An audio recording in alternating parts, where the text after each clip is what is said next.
Hello YouTube, and welcome to This Is a Film About Something Productions, where we're gonna bring you Escape Pod, BTS content, and more stuff. We have a lot of stuff in store and really want to thank you for subscribing. Welcome to all of our new subscribers. We're a new channel, so help us by sharing our videos. We have a buy us a coffee that you can help contribute to. Everyone who buys us a coffee will receive our one-page RPG about Escape Pod, brought to you by the DM, Will Mayer from Date Night Podcast. He also wrote 2 of our episodes for this season, so check it out. So we start off our day by just everyone getting here, and people will file in over like 30 minutes usually, but our call time is usually 9:30. So we start off the day with a morning meeting, and that's just like once everyone is here, get everyone together and make sure everyone knows what they're doing. So I usually, I talk to the crew, let them know like what we need to get accomplished before we start filming. Talk to the actors, let them know what they need to get accomplished before filming. During morning meeting is when you share any safety concerns. You want to make sure everyone feels safe on your set. You never want anyone feeling bad about being on your set. That's like really important. Safety things, like we were having a fog machine. We didn't run it the whole time on the first day of filming, in case anyone had any lung issues. Like we want to just kind of communicate anything that could be an issue, and then so that everyone knows. And then we go into what I call chaos time.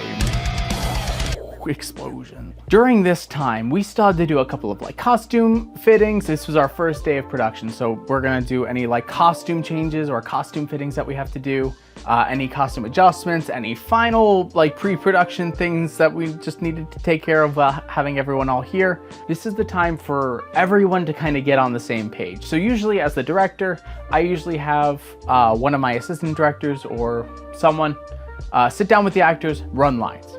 That's what they're doing the whole time. Just running lines, learning their lines, making sure everything's good. I trust my assistant director to do what they need to do and make sure they're reading the lines right, answer any questions about the script, etc.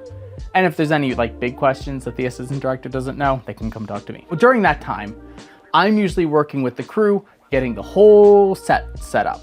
And that includes like getting all the lights turned on, making sure everything looks good, making sure the set is lit properly. We do all that during the chaos time of the morning. This usually lasts like an hour and a half. So if you feel like as a new director, like you're going in and you're like, what? Why are we off schedule? You're not. You need this time. It's a crucial part of the day where you feel like nothing happens, but it really lets everyone get on the same page. And that's important for the rest of your day. Here's a director tip. If you are a director and you're working on a volunteer set, it's your job to make sure the set is fun, because these people are donating their time to you, and it is your responsibility to make sure people are having fun on set while also getting their job done. So make sure this chaos time is not an anxious time. This is a time for everyone to decompress and get ready for their day. So then we can go into filming. Okay, so real quick, I want to touch on some of the equipment we're using. We're pretty much shooting consistently with 2 cameras. A camera is my red Komodo. B camera is my Sony a7S II. That usually stays on the tripod where it is right now on wheels, and the Komodo is flying on the jib. And that kind of just stays like that. The jib I have connected to a Ronin RSC2 connected to a PlayStation controller. That's a little bit broken. But that gives us this like really sci-fi look. It lets us be able to control the camera ease. It lets us be able to pull focus. Awesome setup and really speedy, which is what I'm looking for on this set, because we want to keep things moving. We want to keep things going.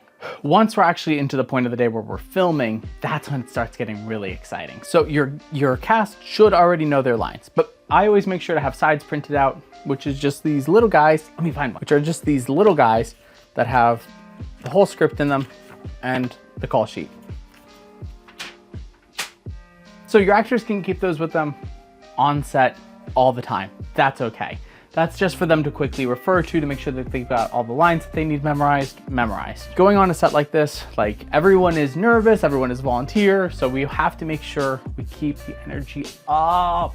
Another director tip, if you're stressed out, everyone will be stressed out. So even if you're stressed out, don't let anyone know, because that will just feed into the rest of your set and the people will get really upset. And that makes their productivity not as good and makes them not want to come back and work with you. So be happy and have fun.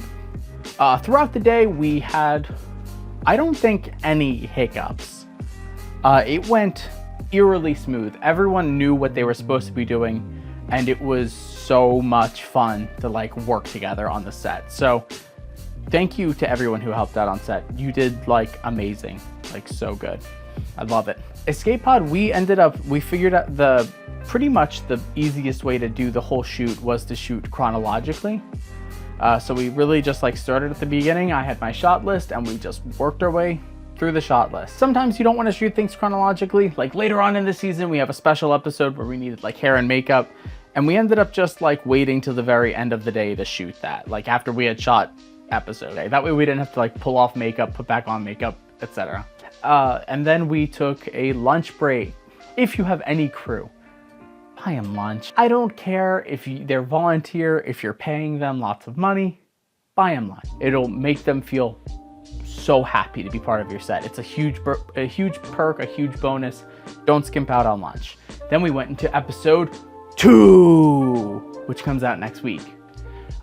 We brought in any new actors that needed to be here. Yeah, we pretty much proceeded the same way, where we went into the episode just being like, well, the best way to do this is to shoot chronologically. So that's what we did. I like to start out with like the really long takes and then find the pickups in between. So we'll start out, if there's one shot that is like 60% of the scene, we'll start out with that. That helps our actors really get comfortable with the scene. And that's usually the wide shot. So that's where I start, and then I come in and shoot the pickups and shoot the like close-ups or the over the shoulder, or the one line here, one line there kind of shots. That's where I like to start. Obviously, every script is different, every project is different, so it might not work 100% of the time, but I really suggest doing it like that. Helps me, helps your actors get comfortable with the scene. I think that was it. Honestly, there wasn't a lot to talk about. If you have any questions for me, that would be super helpful. And I'd love to answer them on future BTS. We have so much BTS footage. Thank you, Carter Hughes. Awesome BTS cinematographer. He was great for us. We haven't really had any hiccups in our production schedule that we haven't been able to just figure out on the fly. Maybe a line doesn't work now. Maybe we've improv something and then we need to find another. There's been nothing really that hasn't been easily solved. So I'm really happy with that. It makes your set feel really good, and it makes people on set feel really good when you have that like collaboration and when things just work. And you can't have things just work without doing tons of pre-production work, which I've been doing for 2 years now. I think I've been working on Escape Pod. So really excited to be here. Let me know in the comments if you have any questions. I'll do a segment where I'm answering some questions. We're even talking about doing maybe some sort of stream so we can answer your questions live. So put those below.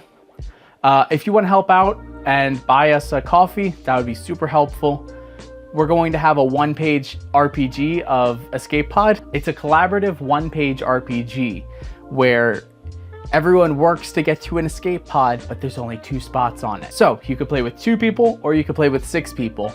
And at the end, not everyone's gonna make it on the escape pod, only the best. So I hope you enjoy that. Everyone who donates to the Buy Me a Coffee will get free access to that. Please subscribe. We're trying to get to our 1,000 subscriber mark and hit our watch hour. So please make sure you watch all these videos. We also have some like study with me videos that are huge help if you want to help support the show. Just watch those and listen to the lo-fi. We'll see you next week with episode 2 of Escape Pod. Really excited to share this one with you. We have a lot of really exciting stuff for you this season.